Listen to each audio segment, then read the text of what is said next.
नव्यानं करतो जो कायदा आधी अस्तित्वात आहे, जो कायदा पेपर फुटीविरुद्ध आधी अस्तित्वात आहे ना आपल्याकडे.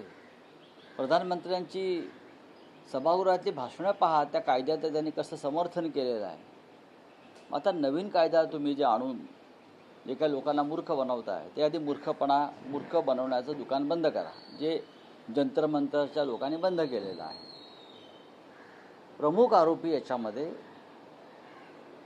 जबाबदार असलेली व्यक्ती या सगळ्या पेपर फुटीला ते धर्मेंद्र प्रधान आहेत. आणि धर्मेंद्र प्रधान यांचा राजीनामा जसा जंतर मंतरवरचे आंदोलक मागतायत किंवा देशभरात जे मोर्चे निघतायत ती तरुण मुलं मागतायत, त्याचप्रमाणे या देशातला लोकसभेतला राज्यसभेतला प्रत्येक विरोधी पक्षसुद्धा मागतो. त्याच्यावरती संसदेचं दोन्ही सभागृह बंद पडत आहेत. त्याच्यावरती राहुल गांधींनी आंदोलन केलं आहे, त्याच्यावरती आदित्य ठाकरे अमित ठाकरे ते आंदोलन करत आहेत. त्याच्यामुळे हा विषय आता फक्त कॉक्रोच जनता पार्टीपुरता मर्यादित नाही. हा विषय आता एक राष्ट्रीय विषय झालेला आहे. आणि धर्मेंद्र प्रधान तुमचा कोण लागतो, त्याला तुम्ही इतकं वाचवताय, एवढा अहंकार कशा करताय, हे स्पष्ट व्हायला पाहिजे. धर्मेंद्र प्रधानचा राजीनामा त्यांना घ्यावाच लागेल. मोहन भागवत म्हणतात और आपला काय एक आहे की तुम्ही आता एक ट्विट केलेलं आहे आणि त्याला तुम्ही लक्षवेधी म्हटलेलं आहे. गृहमंत्री म्हणून देवेंद्रजी यांनी घेतलेला आतापर्यंतचा विजनरी निर्णय. सर्व मंत्री व सरकारी आमदार खासदारांना माझी विनंती आहे की बाहेर फिरू नका, घरीच राहा, धोका पत्करू नका, बाहेर वादळ घोंगावत आहे. आणि कंसात तुम्ही म्हणतात की गद्दार मंडळींनी तर भूमिगत व्हावे, जय महाराष्ट्र. एक बातमी तुम्ही लोकसत्तेतली एक बातमी वृत्तपत्रामध्ये काल प्रसिद्ध झाली की देवेंद्र फडणवीस यांनी सर्व मंत्र्यांची सुरक्षा वाढवली. का बरं त्यांना अशी अचानक सुरक्षा वाढवावी लागली? सर्वच मंत्र्यांना Y+Z अशा प्रकारची सुरक्षा आहे. काही लोकांनी स्वतःचे स्वतंत्र बॉडीगार्ड्स ठेवलेले आहेत. जर तुम्ही डेप्युटी CMचा ताफा बघाल ठाण्याकडे जाताना किंवा ठाण्यातून निघताना, तर एवढा ताफा प्रधानमंत्र्यांचा किंवा अमित शहांचा नाही आहे. तरीही जर देवेंद्र फडणवीस यांनी या सगळ्यांची सुरक्षा वाढवण्याचा निर्णय घेतला असेल तर तो फडणवीस यांच्या कारकिर्दीतला गृहमंत्री म्हणून आतापर्यंतचा अत्यंत दूरदृष्टीचा निर्णय आहे. विजनरी निर्णय म्हणतो मी त्याला. कारण महाराष्ट्रातलंच नव्हे, देशातलं वातावरण अत्यंत बिघडलेलं आहे. सरकार विरोधी आहे. पदोपदी धोका आहे सरकारच्या लोकांना, मंत्र्यांना, अधिकाऱ्यांना. त्याच्यामुळे मंत्र्यांनी उगाच बाहेर फिरू नये. आमदार खासदारांनी सुद्धा शहाणपणा करून बाहेर फिरायला जाऊ नये, उगाच कार्यक्रम घेऊ नयेत. बाहेर वादळ घोंगावत आहे. लाल बावटा दाखवलेला आहे तिथे. ते असं ना समुद्रात वादळातला बावटा, पांढरा बावटा, लाल बावटा. तर बाहेर वादळ घोंगावत आहे, वादळाशी खेळू नका. आणि विशेषतः जे गद्दार आहेत, मग मंत्री असतील, आमदार असतील, खासदार असतील, त्यांनी तर कोणताच धोका पत्करू नये, कोणत्याही प्रकारचा. लोकांच्या नजरेत सुद्धा पडू नये त्यांनी. फार गंभीर परिस्थिती आहे, वातावरण चिघळलेलं आहे. तर मी एका मानवतेच्या भावनेने सांगतो आहे की काही अघटित घडू नये म्हणून देवेंद्रजींनी जो निर्णय घेतलेला आहे सिक्युरिटी वाढवण्याची, तो चांगला आहे. अजून जर काय आर्मी वगैरे आणता आली त्यांच्या सिक्युरिटीसाठी तर केंद्र सरकारकडे लष्कराची पण मागणी केली पाहिजे. आपण काल शिवाजी पार्कला पाहिलं असेल कसं वादळ घोंगावत होतं. आपण काल पुण्यात पाहिलं असेल कसं वादळ घोंगावत होतं. नाशिकला पाहिलं असेल कसं वादळ घोंगावत होतं. आणि परत मी हे पण सांगेन की उठसूट दिल्लीत फेऱ्या मारू नका अमित शहाना भेटण्यासाठी. दिल्लीत सगळ्यात जास्त चक्रीवादळ आहे. नजरेच कोणाच्या पडू नका. या लोकांनी भूमिगत व्हायला पाहिजे. दिल्लीत जाल तर काहीतरी गडबड होईल. तुमच्यावर लक्ष आहे सगळ्यांवर. ज्यांनी या देशाशी बेईमानी केलेली आहे, जनतेशी बेईमानी केलेली आहे, त्यांच्या जीवाला आणि त्यांच्या मालमत्तेला धोका आहे. म्हणून देवेंद्रजींनी तो निर्णय घेतला आहे गृहमंत्री म्हणून, पहिला विजनरी निर्णय, की सर्व मंत्र्यांची आणि आमदार खासदारांची सुरक्षा वाढवावी. त्याचं मी स्वागत करतो. बोल. मोहन भागवत असे म्हणाले, विद्यार्थी तुम्हाला प्रश्न विचारतायत, तरुण पिढी प्रश्न विचारतायत, त्याची उत्तर द्यायला हवे. हा उत्तर देण्याचा काळ आहे, कुठल्याही तंत्राचा काळ आहे. मोहनराव भागवत यांनी सरळ असं खाण्यापेक्षा असं बरं का असं आणावं इथे आणि त्यांनी धर्मेंद्र प्रधान यांचा राजीनामा सुद्धा मागावा आणि या तरुणांचा जो आवाज आहे त्या आवाजात सामील व्हावं. त्यांनी थेट राजीनामा मागावा. मोहनराव भागवत यांनी थेट प्रवचनं आम्ही तुमचं ऐकतो आहोत, आम्ही तुमचा आदर करत आहोत, पण आता प्रवचनं झोडण्याचा काळ नसून थेट निर्णय घेण्याचा, जसं वीर सावरकर म्हणाले होते, लेखण्या मोडा आणि बंदुका हातात घ्या, त्याप्रमाणे आता प्रवचनं झोडण्यापेक्षा थेट निर्णय घ्या आणि सरकारला सांगा या सरकारचं जनक हे RSS आहे, संघ आहे, सांगा तुम्ही, मोदी तुम्ही जा आणि त्याच्या आधी धर्मेंद्र प्रधानला घालवा, हे मोहनराव भागवतांनी थेट सांगायला पाहिजे. राऊतसाहेब, धर्मेंद्र प्रधान यांचा राजीनामा केंद्र सरकार म्हणजे त्या सरकारचे नेते नरेंद्र मोदी, अमित शहा घेत नाही, पण साधारण 1.5 वर्षापूर्वी राज्यसभेचे सभापती जगदीप धनखड यांचा अचानक राजीनामा घेतला जातो. त्याचं कारण अजून मूल्यस्थित आहे. तुम्हाला काय वाटतं की तो राजीनामा घेतला जातो आणि इथे राजीनामा घेतला जातो? नाही, तो राजीनामा यासाठी घेतला कारण उपराष्ट्रपती जगदीप धनखड यांनी काही वेळेला उघडपणे शेतकऱ्यांची बाजू घेतली आणि सरकारच्या निर्णयावरती कठोर टीका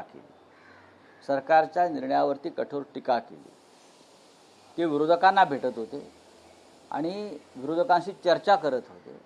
त्याच्यामुळे सरकारला राग आला आणि सरकारनं त्यांचा राजीनामा घेतला. पण धर्मेंद्र प्रधान यांच्या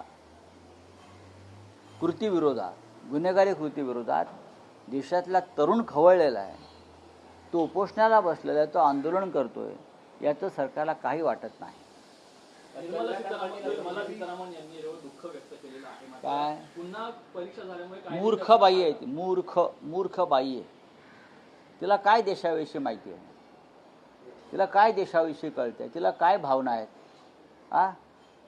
आम्ही तिच्या नवऱ्याशी बोलू, तो पर्पला प्रभाकर, तो फार शहाणा माणूस आहे. पण राऊतसाहेब, या आंदोलनात एक असं दिसलंय की जेव्हा नरेंद्र मोदी सत्तेत आलेले त्यावेळेस त्यांनी सोशल मीडियाचा वापर म्हणून व्हॉट्सअपचा जास्त वापर आणि त्याचा त्यांना फायदा झाला. मग आता दिसतंय की इंस्टाग्राम हे अत्यंत प्रभावी साधन बनलंय आणि स्वतः नरेंद्र मोदी आपल्या मंत्र्यांना सांगतायत की तुम्ही इंस्टाग्रामवर या, इथे सक्रिय व्हा आणि तुम्ही जी कामं करता ती या प्लॅटफॉर्मवरही या माध्यमातून शेअर करा. इंस्टाग्राम हे जंतर मंतरची जी लढाई आहे ती अत्यंत चाणाक्ष पद्धतीनं लढली जाते मुलांकडून. ज्या पद्धतीनं इराणनं इस्रायल आणि अमेरिकेला नमवलं, त्या 2 हुकुमशाहींना, त्या पद्धतीनं जंतर मंतर ही मोदी आणि त्यांच्या सायबर सेलला, त्यांच्या IT सेलला उद्ध्वस्त करून टाकले. आपण बघितलं असेल इराणच्या युद्धामध्ये इराणी तरुणांनी ज्या पद्धतीनं सायबर सेलचा आणि त्यांच्या ज्ञानाचा, IT ज्ञानाचा वापर करून अमेरिका आणि नेतन्याहूला नामोहरम केलं होतं, त्याच पद्धतीनं जंतर मंतर नव्हे तर देशभरातील तरुण वर्ग जेनजी हा मोदी आणि त्यांच्या IT सेलला उद्ध्वस्त करतो आहे. आणि म्हणून मंत्र्यांना सूचना काय तर काय ते इंस्टाग्रामवर सक्रिय राहा. आता कोणी राहायचं इंस्टाग्रामवर? मग मंत्र्यांनी कामं कधी करायची, धर्मेंद्र प्रधानांनी कामं कधी करायची? किंवा ते जे बिहारचे मंत्री आहेत माझी म्हणून, त्यांचे इंस्टाग्राम कोण चालवणार? त्यांचे किंवा इतर काही मंत्री आहेत अर्धशिक्षित, अमित शहा सारखे, स्वतः मोदी अर्धशिक्षित आहेत, त्यांचा इंस्टाग्राम कोण चालवत आहे? बघा, हे सगळं एका भीतीतून निर्माण झालेल्या गोष्टी आहेत. नाही, पण राऊतसाहेब, एक बदल मोदींमध्ये जाणवतो आहे. आपल्या भाषणाची किंवा निवेदनाची सुरुवात मित्रो या शब्दानं सुरू करणारे मोदी आता फ्रेंड्सवर आलेले आहेत. फ्रेंड्स. पण जंतर मंतरची पिढी त्यांची फ्रेंड्स कधीच होणार नाही. मी तुम्हाला सांगतो काय, ते गोंधळलेले आहेत. त्यांचं आता मेंदू चालत नाही. त्यांचा चेहरा बघितला असेल तुम्ही कसा सुजलेला आहे, झोप उडाली आहे त्यांची सगळ्यांची.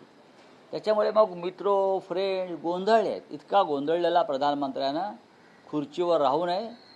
देश अडचणीत येईल, त्यांच्यापासून देशाला धोका आहे. चंद्रकांत पाटील यांनी असं विधान केलंय. चंद्रकांत पाटील म्हणतात की नहीं, देखिए, देश हमारे राज्य के जो मुख्यमंत्री है देवेंद्र फडणवीस जी, वो बहुत साल से राज्य के गृह मंत्री है, लेकिन पहली बार बतौर गृह मंत्री एक विजनरी निर्णय लिया है कि राज्य के सभी जो मंत्री हैं उनकी सुरक्षा बढ़ा दी, और जो एमएलए एमपी है उनकी भी सुरक्षा बढ़ा दी है। खास करके सरकारी एमएलए और एमपी, उनको डर लगता है कि बाहर जो तूफान आया है, जेन झी का तूफान आया है, चक्रवर्ती तूफान है, उस तूफान में मंत्रियों को और एमपी एमएलए को धोखा हो सकता है, तो सुरक्षा बढ़ा दी। बहुत बड़ा निर्णय है। मैं तो मंत्रियों से और जो एमएलए एमपी है सरकार के, उनको आह्वान करता हूँ, बिना वजह बाहर मत घूमो, लोगों के नज़र में मत आइए, चुप बैठिए घर में। लोग आपसे बहुत चिढ़ गए हैं, खास करके जो बेईमान एमपी एमएलए है, वो लोगों ने तो अंडरग्राउंड होना चाहिए, बाहर मत जाइए, बाल बच्चे के साथ रहिए। आने वाले दिनों में क्या होगा कोई बता नहीं सकता। तर चंद्रकांत पाटील असं म्हणतात की एखाद्याला पेपर फुटला म्हणून एखाद्याला फाशी द्या असं होत नाही। मग काय करायचं? हे धर्मेंद्र प्रधानला वाचवायसाठी हे वक्तव्य आहे का? आता तुम्ही 10 वर्षाची शिक्षा ठोठावताय आणि 10 कोटी रुपये दंड लावला नवीन कायद्यामध्ये ना। 20 मुलांनी आत्महत्या केल्या, याचं काय चंद्रकांत पाटलांना वाटतंय का? पेपर फुटीमुळे 20 मुलांनी या देशामध्ये आत्महत्या केल्या, त्यातली काही मुलं महाराष्ट्रातली आहेत। इतके निर्दय हे मंत्री कसे होऊ शकतात? म्हणून त्यांची सुरक्षा जी वाढवली आहे राज्याच्या गृहमंत्र्यांनी, योग्य आहे। अशा मंत्र्यांना जनतेपासून आणि आंदोलकांपासून खरोखर धोका होऊ शकतो। ठीक है, मोहनराव भागवत जी ने सीधी बात करनी चाहिए कि धर्मेंद्र प्रधान इस्तीफा दो। ये घूम फिर कर जो बातें कर रहे हैं ना, लोगों को अब अच्छे नहीं लग रहे। आपका संगठन भी बदनाम हो रहा है, आप चुप बैठे हो। बच्चों से बात करने का मतलब क्या है?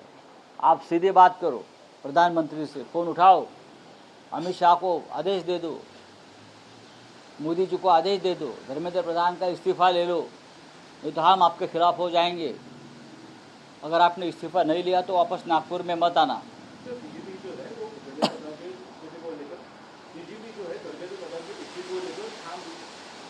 ये बात सिर्फ कॉकरोच जनता पार्टी तक सीमित नहीं है। हम सब लोग राहुल गांधी जी के नेतृत्व में जो आंदोलन हमारा चल रहा है, राहुल जी को भी अरेस्ट किया है ना उस मामले में, हम सब धर्मेंद्र प्रधान के इस्तीफा मांग रहे हैं और हम उसके ऊपर हमारी भूमिका बहुत कड़क है। सोनम वांगचुक यांची प्रतिक्रिया आली आहे, त्याचं म्हणतात की मला डील करायचं असतं तर 26 दिवस उपाशी राहिलो नसतो। मी आणि माझ्या परिवारानं काय सोचलं आहे हे माझं मला माहिती आहे, आणि सफदरजंग रुग्णालय जेल होतं, छावणी होती, मला कोणालाही भेटू दिलं जात नाही। हे खरं आहे। आम्ही त्यांना भेटायला गेलो तेव्हा आम्हाला ते चित्र दिसलं। फक्त आमची भूमिका एवढीच आहे की तुम्ही उपोषण सोडलं, हे देशासाठी अत्यंत महत्त्वाचं आहे, पण ते जंतर मंतरला येऊन सोडायला पाहिजे होतं। आणि जे मंत्री, जे सरकार मुलांवर जुलूम करतात, त्यांच्या हातून तुम्ही उपोषण सोडणं हे काय लोकांना आवडलं नाही। बस त्यांचं असं म्हणणं आहे की लोकशाही मोर्चा आंदोलन करण्याचा सगळ्यांना अधिकार आहे, पण आता विद्यार्थ्यांचं आंदोलन असेल किंवा हा मोर्चा असेल, या माध्यमातून ठाकरे बंधू राजकारणात आपलं पुन्हा स्थान निर्माण करू। हो, ठीक आहे, हो म्हणावं, त्यांना निरोप आहे, हो म्हणावं। तुम्ही काय करत होता? विद्यार्थ्यांच्या बाजूने उभं राहायचं नाही का? विद्यार्थ्यांचे बळी डोळ्याने पाहायचे। 20 लोक मेले, मुलं, तुमच्या डोळ्यामध्ये साधा अश्रूचा एक थेंब नाही, नाही प्रधानमंत्र्याचा, नाही या राज्याच्या मुख्यमंत्र्यांच्या, ज्यांच्यामुळे 20 मुलांनी आत्महत्या केली, ते सगळे लोक पेपर फोडणारे देवेंद्र फडणवीस यांच्या पक्षाचे कार्यकर्ते आहेत, पदाधिकारी आहेत, लाभार्थी आहेत, ते महाराष्ट्रातले आहेत. याच्यावर देवेंद्र फडणवीस बोलत नाही आणि ह्या फायदा घेतोय, तो फायदा घेतोय, तो फायदा घेतोय. हे धंदे आता बंद करा. सरकार घाबरलं आहे. भारतीय जनता पक्षाचे पाय लटपटत आहेत, घाम फुटला आहे त्यांना ते वादळ पाहून. शांत राहा. उद्या आमचा सकाळी मोर्चा आहे. तो सर्व पक्षीय जरी असला, त्यात काँग्रेस सामील होत आहे, त्यात शेतकरी कामगार पक्ष सामील होतो आहे, त्यात डावे पक्ष सामील होत आहेत, सर्व कम्युनिस्ट पक्ष सामील होत आहेत आणि मुख्य म्हणजे माननीय उद्धव ठाकरे आणि माननीय राज ठाकरे हे या मोर्चाचं नेतृत्व करत आहेत. उद्या एक विराट मोर्चा या देशाला पाहता येईल.